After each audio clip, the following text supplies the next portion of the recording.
she was a very real teenager. Sometimes she just did things that were so annoying or so self-destructive, but I loved her so much that it was like, oh, okay, we'll get through this together, Emily. How did you come about forging that? Sometimes my books demand a lot of research. Not Close Your Eyes, Hold Hands. The voice was alchemic. And I think it was alchemic for a couple of reasons. Over the years, as a journalist for Gannett's Burlington Free Press, I've written a lot about teens in trouble. There are at least 9 or 10 kids I've interviewed in the last 7 or 8 years alone who, in some cases, you can see are going to be okay. And in other cases, you can see in their eyes that they are already so far down the rabbit hole that there's just no coming back. And what links all of these kids isn't necessarily bad parenting, though there is a lot of bad parenting. In a lot of cases, it's brain chemistry and bad decisions. And Emily makes a lot of bad decisions, but I don't think that makes her, exactly as you put it, any less lovable, because she's fundamentally a really good kid. She's a good kid who is beleaguered by parents who are alcoholics, a nuclear meltdown for which her father was blamed, making her, in her opinion, the daughter of the most hated man in America, and she's now all alone. She has no one.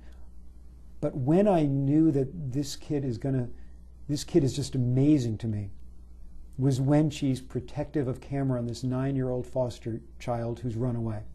And obviously the decisions she makes with Cameron are absolutely lunatic in some ways, completely lunatic. But at one point when she said that no one was going to hurt him, my life had stood a loaded gun. Again, accessing her Emily Dickinson crush, I just knew that this kid is to die for. I really care about her as a parent. I want her to be okay. I want desperately for her to be okay. Why a nuclear power plant meltdown is sort of the background or the instigating incident for the book? Yeah. I wish I could say that there's a conscious plan for most of my books, or I have an outline. There usually isn't. I depend on my characters to take me by the hand and lead me through the dark of the story. And when I envisioned this book, all I knew was teen girl living in an igloo made of trash bags to stay warm against the cold of Lake Champlain in the winter. I needed a reason for her to be there. And I wanted her to be identifiable either to my readers as someone who could be their daughter, or to my younger readers as someone who could be them. And so that meant I needed a reason to drop her into that horrific situation. And it might have been as simple as the fact that this idea was percolating during the Fukushima cataclysm. It might have been as simple as this idea was percolating when the Vermont state legislature was debating what to do with the Vermont Yankee nuclear plant. But I decided that a nuclear meltdown was a perfectly horrific and reasonable way to send Emily Shepard onto the streets. I think that's why. The other thing I would add to that also is that the exclusion zone around the Cape Abenaki nuclear plant in my novel is a fraction of the exclusion zone around the Fukushima reactors in Japan. And yet we don't view Japan as a post-apocalyptic world or post-apocalyptic culture. And that was always in my mind when I was writing this book. And there are a couple of references Emily makes clear that, the meltdown occurs in June. By the autumn, there are leaf peepers back in Burlington, Vermont, and in the northwest and southwestern corners of the state.